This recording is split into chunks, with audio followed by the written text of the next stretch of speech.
Assalamualaikum warahmatullahi wabarakatuh. Nah, ada pertanyaan, apa Syiah? Apa Syiah itu? Jadi sebelum membahas Syiah, kita harus tahu awal mulanya istilah Syiah itu. Sehingga kita tahu apa yang dimaksud dengan Syiah. Apa beda dengan Ahlussunnah wal Jamaah. Jadi, setelah masa kekhalifahan Utsman bin Affan berakhir, maka selanjutnya tampuk kekhalifahan digantikan oleh Sayyidina Ali bin Abi Thalib karramallahu wajhah. Pada waktu itu Marwan bin Hakam dan juga para pengikutnya yaitu Bani Umayyah menuntut kepada Ali bin Abi Thalib segera mengkisos pembunuh Utsman bin Affan. Nah, hanya saja Sayyidina Ali bin Abi Thalib dianggap oleh Bani Umayyah kurang tegas, lelet, menunda pelaksanaan kisos, sehingga mengajak Muawiyah bin Abi Sufyan untuk bergabung menuntut kisos atas pembunuhan Utsman bin Affan. Nah, sementara orang-orang yang anti terhadap pemerintah Utsman bin Affan juga mendesak kepada Sayyidina Ali sebagai khalifah untuk memecat semua pejabat-pejabat pilihan Utsman bin Affan. Karena pada masa khalifah Utsman bin Affan berpegang teguh pada sabda Nabi kepada beliau bahwasanya dahulukanlah keluargamu. Sehingga waktu itu banyak yang dijadikan menteri-menteri, gubernur-gubernur dari keluarga Utsman bin Affan. Jadi kata orang-orang yang kurang setuju dengan kebijaksanaan politiknya Sayyidina Utsman, pemerintahannya, mengatakan Sayyidina Utsman bin Affan ini orangnya nepotisme, begitulah. Sehingga waktu kejadian wafatnya beliau, Utsman bin Affan, keluarga dari Utsman bin Affan, terutama dari Bani Umayyah, menuntut untuk mencari segera pelaku pembunuhan Utsman bin Affan untuk mengkisosnya itu. Di sisi lain, Sayyidina Ali juga dilema karena banyak pendukung-pendukung yang kurang berkenan dengan Bani Umayyah supaya dicopot yang tadi keluarga-keluarga dari Utsman bin Affan supaya digantikan dengan orang-orang yang lain. Jangan, ini kan uh, bukan kerajaan gitu istilahnya mah. Nah, itu awal mulanya. Nah, dipimpin oleh Muawiyah bin Abi Sufyan untuk menuntut kisos. Tetapi awal tujuan pertamanya kan tadi menuntut kisos atas pembunuhan Utsman bin Affan. Malah merembet-merembet, akhirnya menggulingkan kekhalifahan Sayyidina Ali bin Abi Thalib. Sehingga pada waktu itu Khalifah Ali bin Abi Thalib akhirnya hijrah juga, pindah ya. Jadi menuju Syam, dari Kufah menuju Syam. Kufah waktu itu ibu kotanya, menuju Syam, Syria, dekat Persia ya. Nah, di tengah perjalanan ada pasukan penduduk Mekah yang jumlahnya 30 orang dipimpin oleh ibunda Sayyidatina Aisyah. Aisyah bin Abu Bakar, binti Abu Bakar Siddiq. Menyerang Kufah. Jadi berjumlah sekisaran 20.000 orang. Sehingga terjadilah yang namanya Perang Jamal. Ini sangat menyedihkan ya. Perang Jamal ini korban jiwa akibat perang ini sebanyak 10.000 orang meninggal. Perang saudara ya. Jadi dari Mekah, penduduk Mekah datang ke Kufah, intinya protes. Inilah yang dipimpin oleh Sayyidina Aisyah bin Abu Bakar Siddiq radhiyallahu an. Ibunya sendiri. Terjadilah perang Jamal. Perang ini dimenangkan oleh Sayyidina Ali bin Abi Thalib. Lalu Sayyidatina Aisyah radhiyallahu anha dipulangkan kembali ke Mekah. Bagaimanapun beliau adalah seorang ummul mukminin. Akhirnya beliau pun dikembalikan. Ini masalah bukan perang agama ya. Ini perang politik. Perang kebijakan aja. Nah, setelah beres perang Jamal, datang lagi namanya pasukan dari Muawiyah. Perang namanya perang Siffin ini. Dari pihak khalifah sebanyak 95.000, dari kubu Muawiyah sebanyak 80.000 orang. Ini yang tercatat dalam sejarah ya. Tetapi korban jiwanya, astagfirullah, 35 orang dari Muawiyah dan 35 orang dari pihak Khalifah Ali, Sayyidina Ali, dan 45.000 orang meninggal dunia dari pihak Muawiyah. Perang ini dimenangkan lagi oleh Sayyidina Ali bin Abi Thalib. Hanya saja karena begitu banyak korban jiwa, akhirnya melalui setelah perang dimenangkan Sayyidina Ali, lalu terjadi diplomasi. Sehingga waktu itu eh, apa eh, Sayyidina Ali mengutus siapa? Mengutus Sayyidina Abu Hasan Asy'ari ya, kalau tidak salah. Abu Musa al-Asy'ari, Abu Hasan Asy'ari dari pihak Sayyidina Ali, dan dari pihak Muawiyah mengutus Amr bin As. Hanya saja perundingan itu berakhir dengan keuntungan di pihak Muawiyah. Kenapa? Karena ada sedikit politik sehingga utusan Khalifah Sayyidina Ali itu siapa?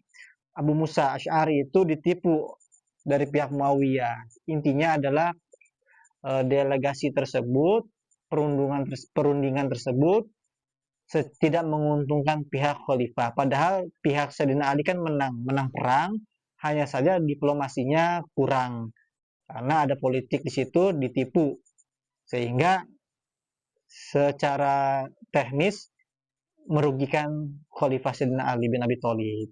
Dari sini, dari barang Sayyidina Ali, Jumhur lalu pecah karena kecewa dengan Sayyidina Ali. Kenapa mensetujui perundingan? Kenapa mengadakan delegasi segala? Padahal kita sudah menang gitu tuh. Akhirnya keluar, tiada hukum kecuali hukum Allah, katanya begitu. Mengkafirkan Sayyidina Ali dan mengkafirkan Sayyidina Muawiyah. Keluar dari barisan, namanya Khawarij. Inilah awal mula Khawarij.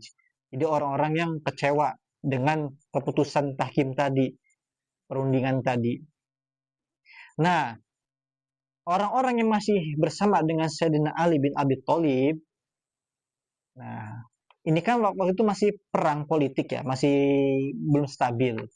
Nah, pada waktu itu akhirnya sampai terjadinya insiden dari pihak Muawiyah, akhirnya ada dari pihak luar, intinya akhirnya ada pembunuhan kepada Sayyidina Ali bin Abi Thalib yang oleh Abdurrahman bin Muljam ya.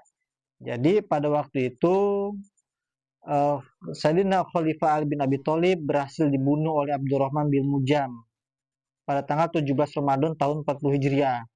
Usia wafat 63 tahun. Nah, dari sini khalifah yang selama 4 tahun 9 bulan pun berakhir.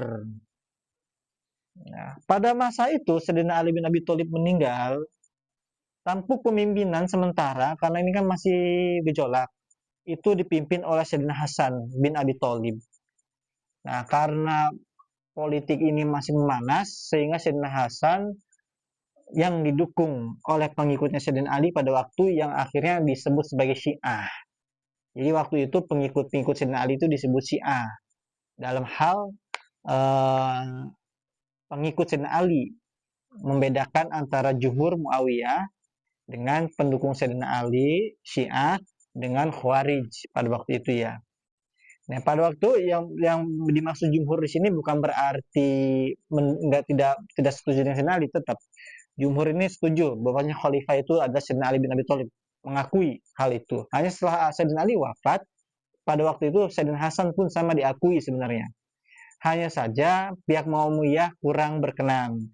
Akhirnya Sayyidina Hasan bin Ali bin Abi Thalib dengan rela hati supaya tidak perang saudara, tidak gila jabatan, akhirnya melepas jabatan khalifah tadi, sehingga akhirnya diserahkan kepada Muawiyah bin Abi Sufyan. Muawiyah inilah menjadi khalifah kelima.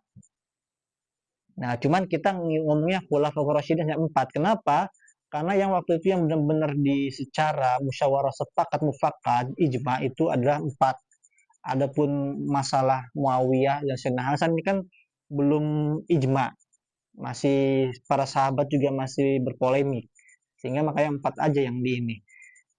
Karena Sayyidina Hasan diprotes dari kubu Muawiyah, beliau juga sahabat Nabi. Sementara akhirnya Sayyidina Hasan melepas kekuasaannya, diserahkan kepada Muawiyah. Sehingga Muawiyah lah menjadi khalifah yang kelima. Meskipun sebenarnya khalifah yang kelima itu Sayyidina Hasan dulu. Nah, pengikut Sayyidina Hasan ini lalu ada seorang pengikutnya namanya Abdullah bin Sabah. Menggembar-gemborkan memberikan hadis bahwasanya bahwasanya Nabi itu pernah bersabda bahwasanya setelah beliau wafat yang menggantikannya adalah Sayyidina Ali bin Abi Thalib. Disinilah mulai Syiah secara teologi bekerja oleh Abdullah bin Sabah tadi.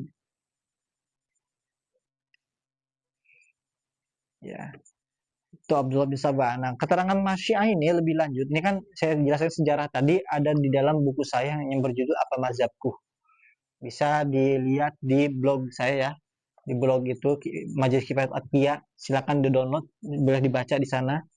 Nanti dikasih deskripsinya di situ, tautan buat ke blognya tentang sejarah-sejarah itu sampai kenapa di Indonesia menggunakan mazhab Syafi'i. Itu ada di situ. Nah, adapun perincian Syiahnya ada di kitab ini, namanya kitab Hisnus Sunnah wal Jamaah, juz pertama. Di sini jelaskan tentang Syiah secara terperinci.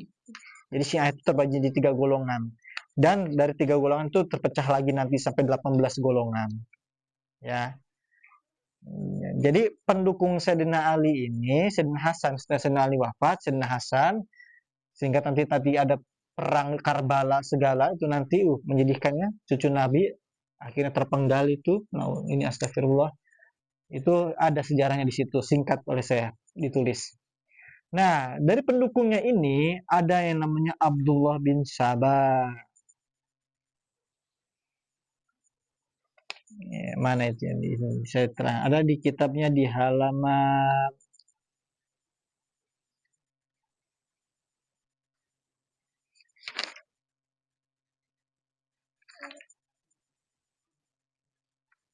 Nah ini di halaman 16.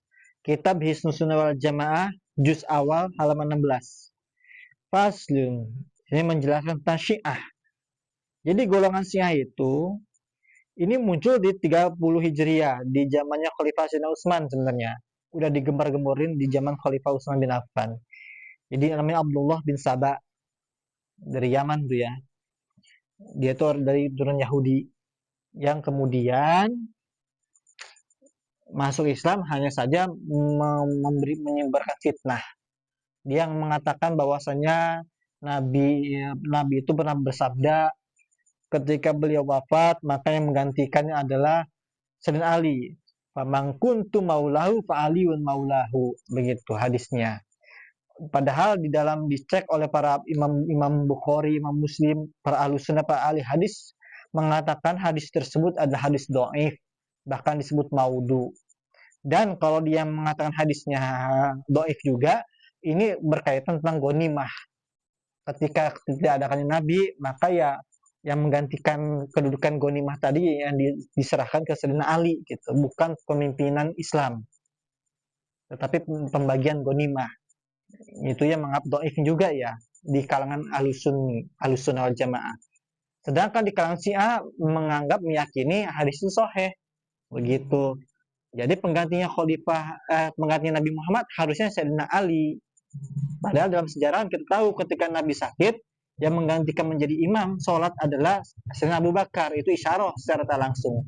Sehingga pada waktu itu keluarga Nabi yang sibuk sedang mengurusi jenazah Nabi Muhammad SAW, tetapi di sebagian kaum Sakifah Bani Sakifah itu terjadi keributan, sehingga pada waktu itu terjadilah baiat Abu Bakar bin Sayyidina Abu Bakar menjadi khalifah pertama tanpa dihadiri pihak keluarga Ahlul Bait pada waktu itu.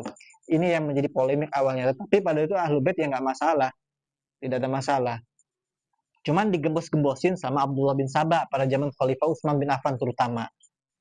Sehingga terjadilah tadi, jadi pendukung Sayyidina Ali bin Abi Thalib ini akhirnya masih terperdaya dengan ucapan Abdullah bin Sabah. Ya udah ini yang disebut dengan Syiah. Seperti itu, saudara-saudaraku sekalian. Munculnya Syiah itu awal mulanya seperti itu. Jadi 3 golongan, Syiah, Khawarij, akhirnya yang jumhur ini yang ngikutin mayoritas kaum muslimin. Karena ketika Sayyidina Hasan menyerahkan khalifahan ke Sayyidina Muawiyah, maka pada waktu itu otomatis kepemimpinan dipegang oleh Muawiyah karena Sayyidina Hasan bin Ali bin Abi Thalib sendiri yang menyerahkan. Sedangkan umat Islam mengikuti, akhirnya menjadi khalifah adalah Muawiyah radhiyallahu anhu. Seperti itu. Ahlussunnah tidak membenci, tidak mengkafirkan, tidak membenci siapapun. Nah, di golongan Syiah ini, nah di sini banyak yang mengkafirkan karena hadis tadi itu. Berarti Abu Bakar merebut kekhalifahan dari Sayyidina Ali. Umar bin Khattab merebut kekuasaan dari Sayyidina Ali bin Abi Thalib. Sehingga dihukumi kafir karena tidak memegang teguh hukum Allah dan Rasulnya. Katanya seperti itu. Padahal nggak seperti itu. Kita tahu Sayyidina Abu Bakar, Sayyidina Umar merupakan sahabat utama Nabi Muhammad SAW dan salah satu dari 10 sahabat yang dijamin masuk surga. Seperti itu. Ini awal mulanya Syiah. Bahkan dari kalangan anak cucunya Sayyidina Hasan dan Husain itu juga dibilang Syiah seperti itu. Padahal secara itikad ya enggak, karena memang pada masa-masa itu akidah-akidah itu belum terbukukan, sehingga nanti dikumpulkan oleh Abu Hasan Asy'ari dengan Imam Abu Maturidi, yang mana dulunya itu adalah Mu'tazilah. Abu Hasan Asy'ari itu Mu'tazilah dahulu.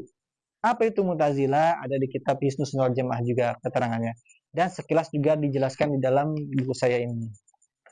Baca aja ya, biar tahu kronologisnya. Jadi kita tahu nih, bisa ke peta. Oh, seperti itu.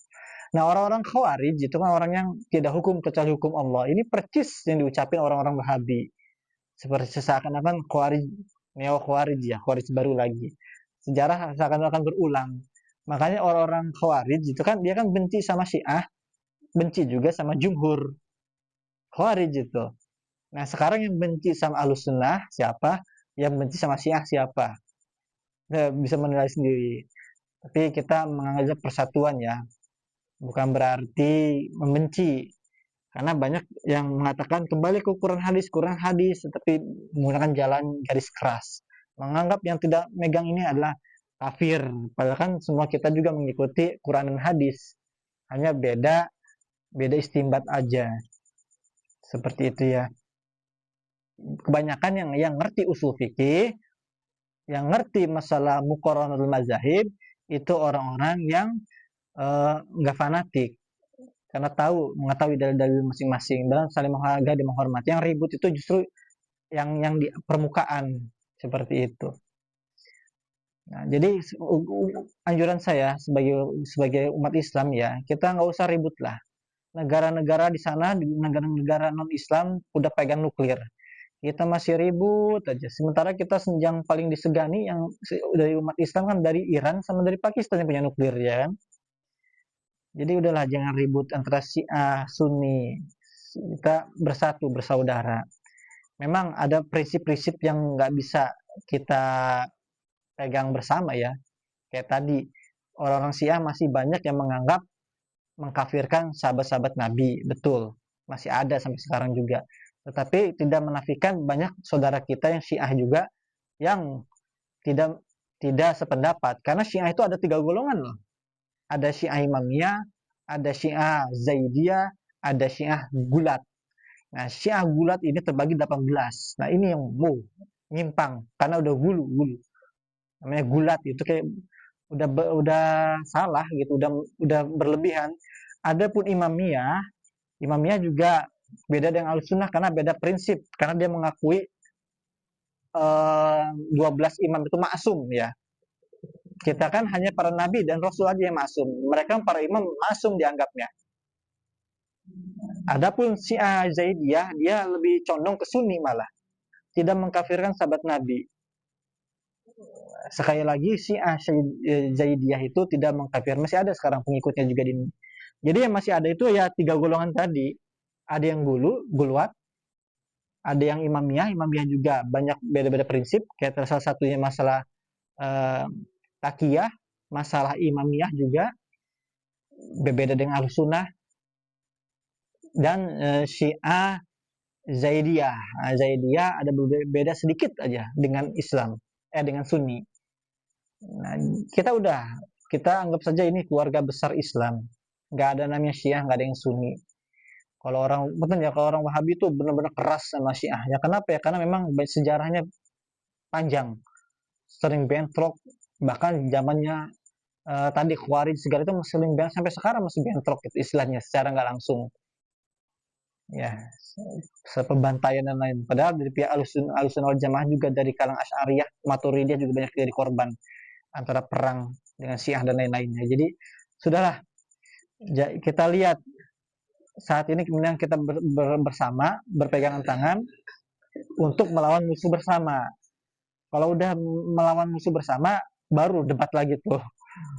Aduh, bisa nggak usah ribut ya, jangan sesama muslim nggak usah ribut karena kita sudah banyak ketinggalan jauh dari teknologi yang mana ini jangan dianggap enteng. Ini bukan kaitan dengan agama, tetapi ketika terjadi serangan, apa yang terjadi kita lihat Palestina, ya kan? Itu yang terjadi. Apa mau seperti itu? Kita tidak bisa membela diri, hanya ribut masalah mazhab, ribut masalah aliran. Kecuali dalam hal kondisi tertentu yang memang harus diluruskan, ya diluruskan. Adapun keyakinan tersendiri, apalagi beda negara, nggak usah diributin. Kalau di kita, di Indonesia, ada aliran Syiah dan lain, nah itu baru emang harus disuarakan penolakan dan lain-lain karena tidak diakui begitu kan. Dan mayoritas juga Ahlussunnah Sunni, meskipun di Ahlussunnah juga ada kebagi-bagi lagi ormas-ormas lain. Tetapi pada intinya adalah kalau yang apalagi di Iran segala macam itu udah beda negara, beda konsensus, beda ini, ya udah, nggak usah cari musuh, nggak usah ribut. Kita menghadapi musuh yang sama, yaitu Zionis dan orang lain. Dan meskipun itu kita sadari sebenarnya kita ini anak cucu Nabi Adam, semua manusia itu sebenarnya bersaudara. Ya mungkin sekian dari saya. Kurang lebih mohon maaf. Wassalamualaikum warahmatullahi wabarakatuh.